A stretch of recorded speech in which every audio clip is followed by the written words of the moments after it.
সেদিন রবিবার ছিল। যেহেতু সবার ছুটি ছিল, তাই বাচ্চারা হরিশ, ভাবনা, শাশুড়ি মা শারদা, শ্বশুরমশাই প্রসাদ, স্বামী রমেশ এবং ননদ মালিনী সবাই একসাথে বসে খাবার খাচ্ছিল। অনামিকা সবার সামনে পাতা রেখে সেই পাতায় খাবার বেড়ে দেয়। ও মা অনামিকা, তুমি পনির মশলা নিয়ে এসেছো না? তাড়াতাড়ি বেড়ে দাও, সেটা খাওয়ার জন্য মুখ থেকে যে লাল ঝরছে। এত তাড়া কিসের? বৌমা পনিরের তরকারি সবার জন্য বানিয়েছে, সে একা খাবে নাকি? এক এক করে সবাইকে বেড়ে দেবে। হ্যাঁ গো বাবা, বৌদির শুধু দুটোই হাত, সেই হাত দিয়ে সে সব কাজ করে। এখন সে ভাত দিচ্ছে, তারপর তোমার পছন্দের পনিরের তরকারিও দেবে, একটু অপেক্ষা করো। মালিনীর এভাবে বলাতে অনামিকা সব থেকে আগে গিয়ে প্রসাদকেই পনিরের তরকারিটি দেয়, তারপরে বাকি অন্যদেরকে দেয়।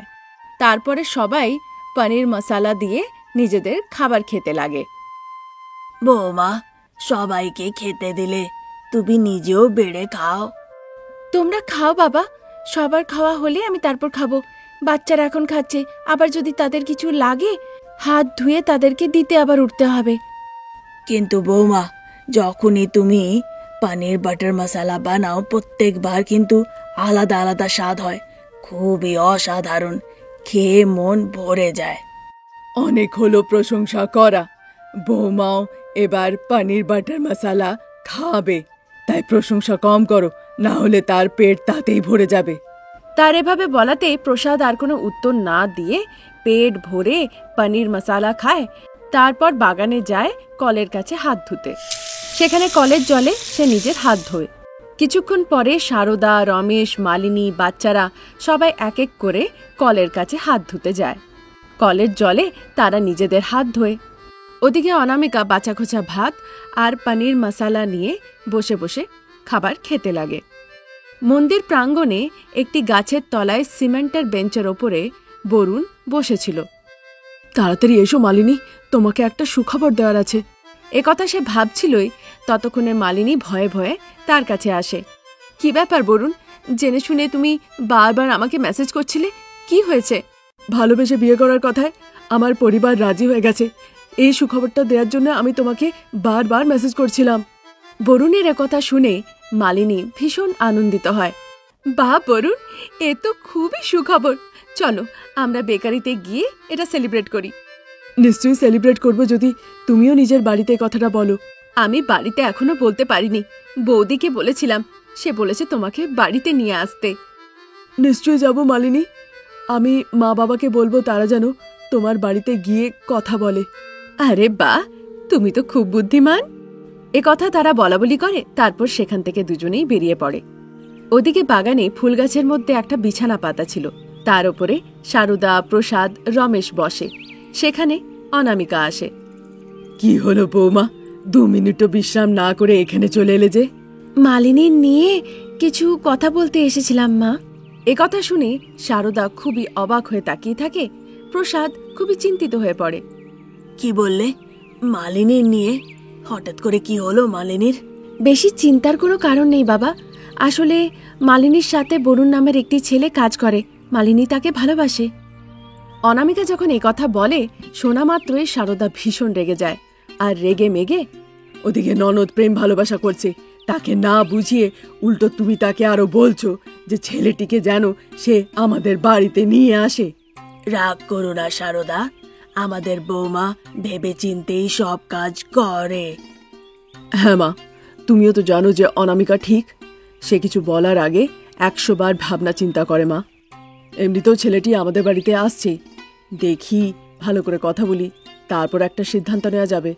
রমেশের এভাবে বলাতে শারদা কোনো উত্তর না দিয়ে সেখান থেকে চলে যায়। অন্যদিকে সেটি বরুণের বাড়ি ছিল। তার বাড়ির সামনে একটি অটো এসে থামে।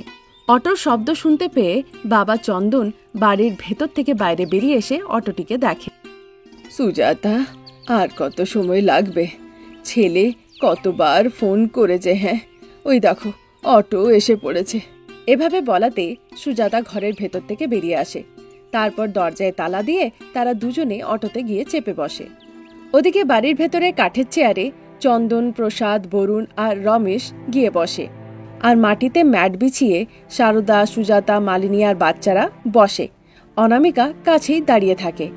বরুণকে দেখা মাত্রই সবার মনে হয় যে এদের দুজনের জুটি একদম পারফেক্ট।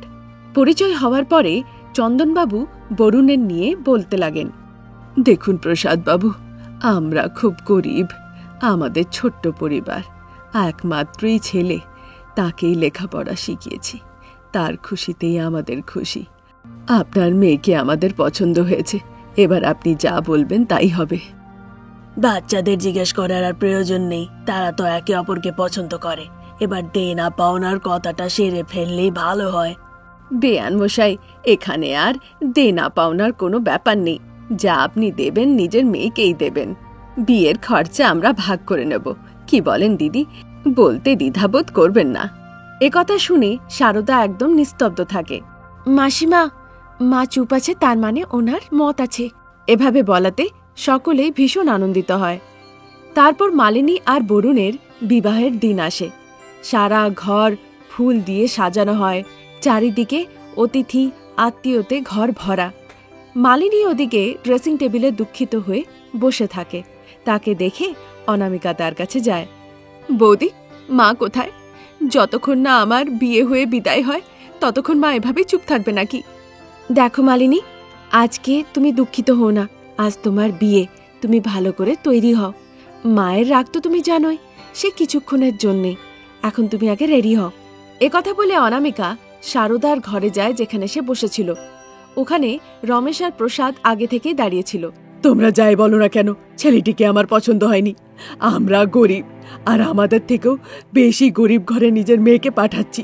তোমরা এই বিয়েটা দিচ্ছ বটে, কিন্তু আমার তাতে মত নেই। তোমরা ভাবছো ওর মনে কষ্ট হবে, কিন্তু আমি যে ভেতরে ভেতরে খুব চিন্তায় আছি। মা, আমার এত সাহস নেই যে আমি আপনাকে উপদেশ দেব, কিন্তু আপনি ভালো করে জানেন যে বিয়ে কিভাবে দিতে হয়। যদি মালিনীর ভাগ্যে লেখা থাকে ওই বাড়িতে যাওয়া, তাহলে আমরা কে ওর ভাগ্য পাল্টাবার?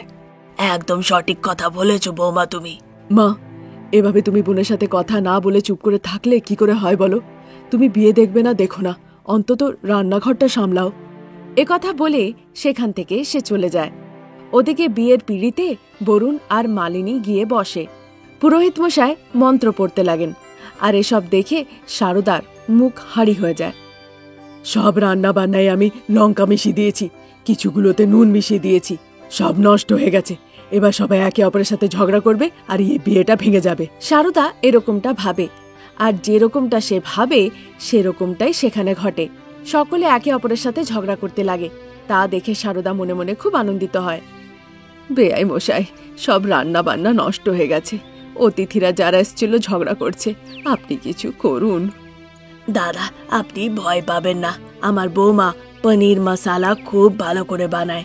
আমি তাকে বলছি নিয়ে আসতে, সে এক্ষুনি পনির মশালা বানিয়ে নিয়ে আসবে, আপনি নিশ্চিন্ত থাকুন। হ্যাঁ মেসোমশাই, আমি সবাইকে বুঝিয়ে সুঝিয়ে বলছি, আপনি শুধু গিয়ে বিয়েটা জারি রাখুন। সেখান থেকে অনামিকা তাদের কাছে যায় যারা ঝগড়া করছিল।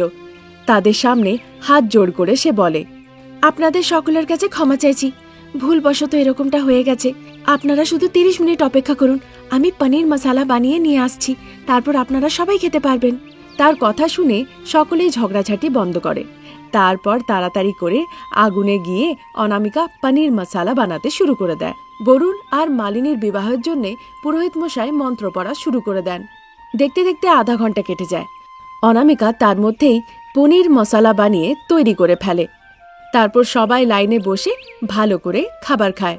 অনামিকার পনির মশলা খেয়ে সকলের ভীষণ ভালো লাগে। তার বানানো পনির মশলার সকলে খুব প্রশংসা করে। তারপর বরুণ আর মালিনী শারদার কাছে যায়।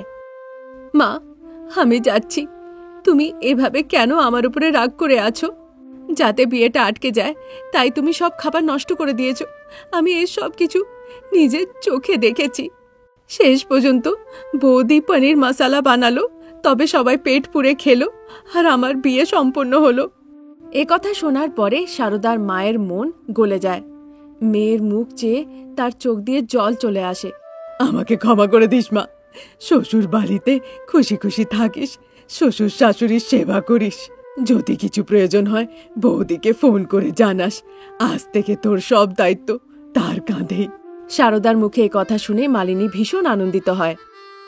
অনামিকা বৌদি, তোমার পনির মশালা খুবই সুস্বাদু ছিল। যদি তুমি একটা কারি পয়েন্ট শুরু করো তাহলে বেশ ভালো রোজগার হবে আর সব দরিদ্রতা শেষ হয়ে যাবে। নিশ্চয়ই ভাই, এর আগেও যারা খেয়েছে তারাই কথা বলেছে। আমিও এই নিয়ে চিন্তা করছিলামই। অনামিকার এ কথা শুনে সকলেই ভীষণ আনন্দিত হয়। তারপর মালিনী আর বরুণ গিয়ে কারে চেপে বসে আর সেখান থেকে রওনা দেয়।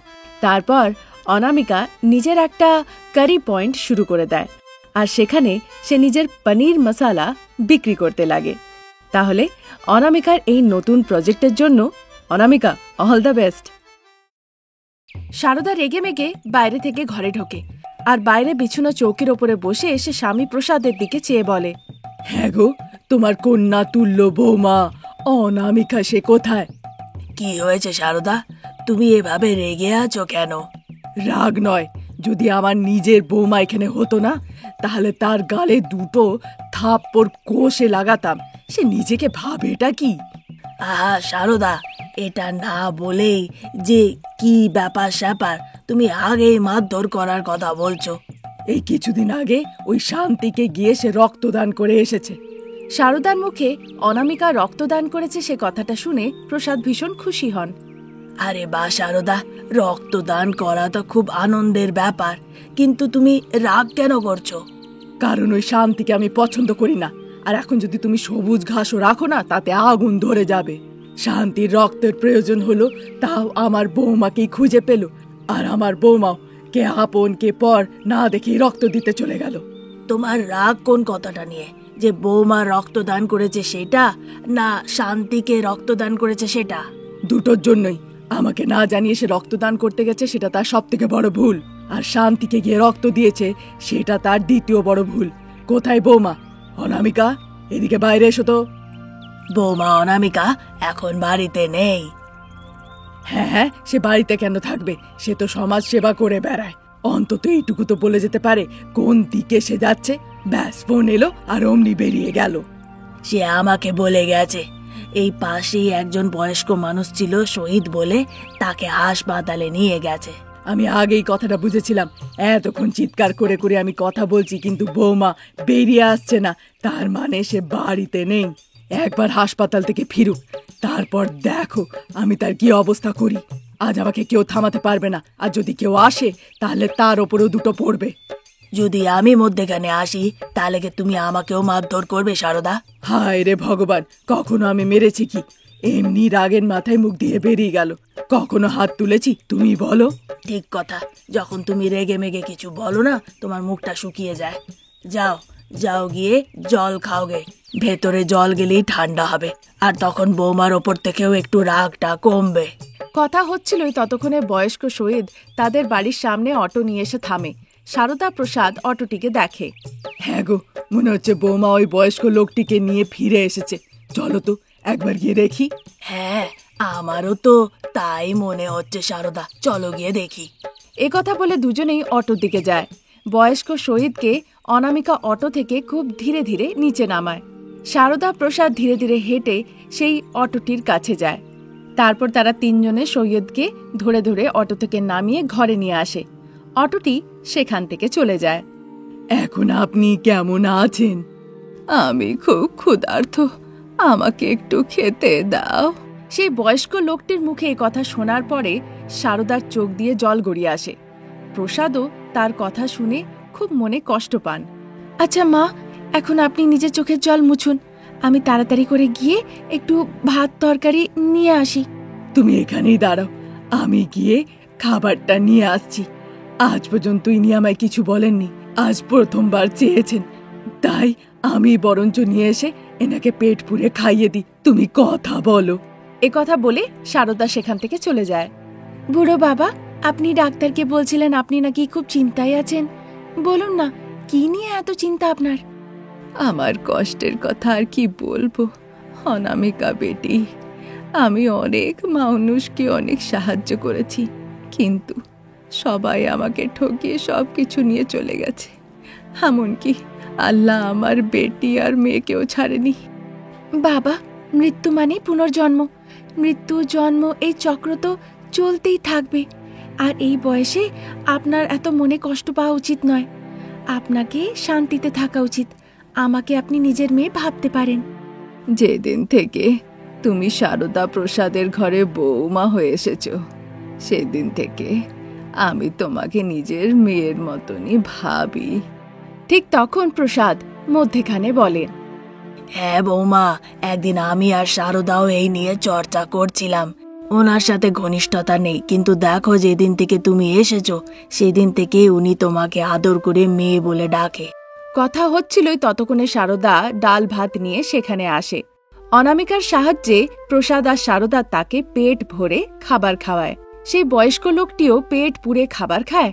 তারপর কিছুক্ষণ পরে, সারদা মা, আপনি পেট পুরে খাবার খাওয়ালেন, আমাকে এত স্নেহ যত্ন আত্মি করলেন। আমি কিছুক্ষণের জন্য এখানেই বিশ্রাম করতে চাই, তারপর চলে যাব। আচ্ছা বেশ বুড়ো বাবা, চলো আমরা যাই। আপনারা যান মা, আমি বাবাকে ওষুধ দিয়ে আসছি। একথা বলাতে সারদা আর প্রসাদ সেখান থেকে চলে যায়। অনামিকা তাকে ওষুধ দেয়। বাবা, আপনি একটু বিশ্রাম করুন, আমি আবার আসব। ঠিক আছে বেটি। একথা বলে অনামিকা সেখান থেকে চলে যায়। সৈয়দ সেখানেই একটু ঘুমিয়ে পড়ে। সারদা, অনামিকা, প্রসাদ তিনজনে ওই বয়স্ক সৈয়দের কথাই চর্চা করছিল। ঠিক সেই সময় সেখানে শান্তি আসে। সারদা কাকি, এবার আমি ঝগড়া করতে আসিনি। যেই তুমি জানতে পারলে যে আমার রক্তের প্রয়োজন, সেই তুমি তোমার রাগ সরিয়ে রেখে নিজের বৌমাকে আমার কাছে পাঠিয়ে দিলে। তোমার মন সত্যি খুব বড়। জানি না কি করে আমি তোমাকে এর জন্য ধন্যবাদ দেব। এভাবে শান্তি সারদাকে ধন্যবাদ জানাতে লাগে। তখন সারদা মনে মনে ভাবে, দেখো বৌমা গিয়ে নিজে কষ্ট করে রক্ত দিয়ে এলো, কিন্তু তার পরিবর্তে লোকে আমাকে এসে ধন্যবাদ বলছে। বৌমাকে বোঝা খুব কঠিন, ইচ্ছে করছে নিজেকে মারি। একথা ভাবছিলই ততক্ষণে শান্তি তাকে ধন্যবাদ জানায়। সারদা তার সাথে খুব ভালোভাবে কথা বলে, তারপর সেখান থেকে তাকে পাঠিয়ে দেয়। এভাবেই 2 দিন কেটে যায়। তারপর সারদা একদিন, বৌমা, একবার তুমি বলছিলে না যে তুমি কিছু ব্যবসা শুরু করবে? ব্যবসা করব বলে ভাবছি মা, কিন্তু কিসের ব্যবসা করব সেটা বুঝে উঠতে পারছি না। এভাবে শাশুড়ি বৌমা চর্চা করছিল যে এমন কি ব্যবসা করা যেতে পারে যা দিয়ে তাদের আর্থিক পরিস্থিতি ঠিক হয়ে যেতে পারে। কিন্তু ব্যবসা যাই হোক না কেন, নিবেশ করার মতন তাদের কাছে আর্থিক পরিস্থিতি ছিল না।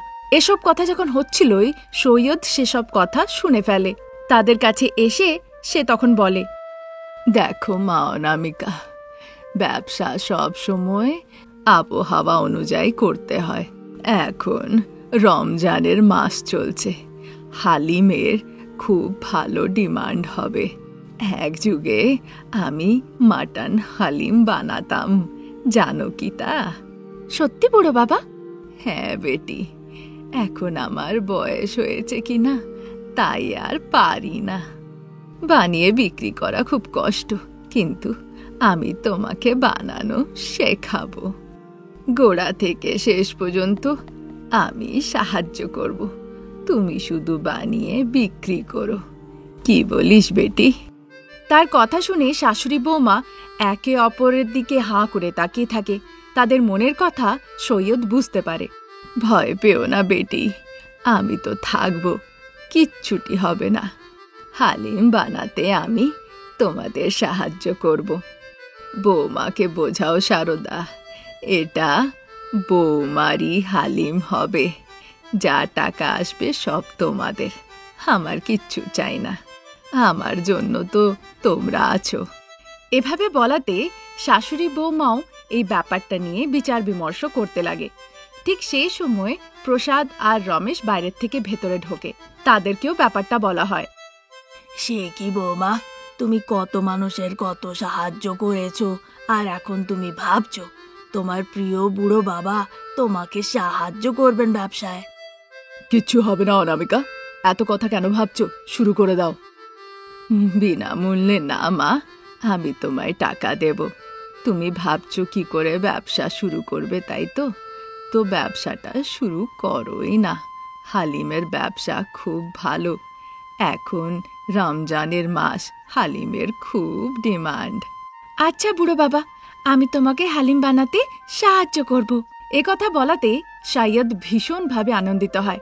তারপর যেখানে সে হালিম বানাতো সেখানে অনামিকাকে নিয়ে যায়। সেই জায়গাটিকে অনামিকাকে বলে সে পরিষ্কার করায়। তারপর সেখানে মাটন হালিমের একটা বোর্ড লাগায়। যেহেতু ওটি একটি হাইওয়ে ছিল আর আশেপাশে কোথাও হালিম পাওয়া যেত না, তাই সৈয়দ আর অনামিকার হালিম সেখানে খুব ফেমাস হয়ে ওঠে। সময়ের সাথে সাথে সেখানে খদ্দেরদের ভিড় হতে শুরু করে। কেউ সেখানে হালিম খায়, কেউ সেখান থেকে হালিম পার্সেল নিয়ে যায়। এভাবেই দিন কাটে আর তাদের দোকান থেকে এবার হালিম সময়ের আগে বিক্রি হয়ে শেষ হয়ে যায়। তারা অনেক টাকা রোজগার করে। তারপর একদিন যখন অনামিকা সৈয়দকে টাকা দিতে যায়, আমার টাকার দরকার নেই, এসব তোমার। আমাকে নিজের পরিবারের সদস্যর মতন ভেবেছ, এটাই আমার জন্য অনেক বেটি। বুড়ো বাবা, তুমি আমার যে বাবা তুল্য, তোমার দেখাশোনা করা আমার দায়িত্ব, তাই তো তোমার এত আদর যত্ন নিই। ঈশ্বর তোমাকে আমাকে বাবা রূপে আর আমাকে তোমাকে মেয়ে রূপে দিয়েছেন, তাই এটা আমারও দায়িত্ব যে তোমার কখনো কোনো অসুবিধা না হয়। অনামিকা আর শহীদের মধ্যে কথা বলা বলি হচ্ছিলই, ততক্ষণে সেখানে শারদা এসে পৌঁছয়। এই সব টাকা আমাদের, আর আমরা এক, যতদিন না উপরওয়ালা ডাকে আমরা একসাথেই থাকবো। একথা বলে তাদের দুজনকে সে ভেতরে নিয়ে যায়। রমজান চলছিল বলে সবাই তারপর ঘরে বসে আনন্দে মটন বিরিয়ানি খায়। এভাবেই সৈয়দের সাহায্যে অনামিকার মটন হালিম খুব সুস্বাদু হয় আর খদ্দেরদের খুব পছন্দ হয়।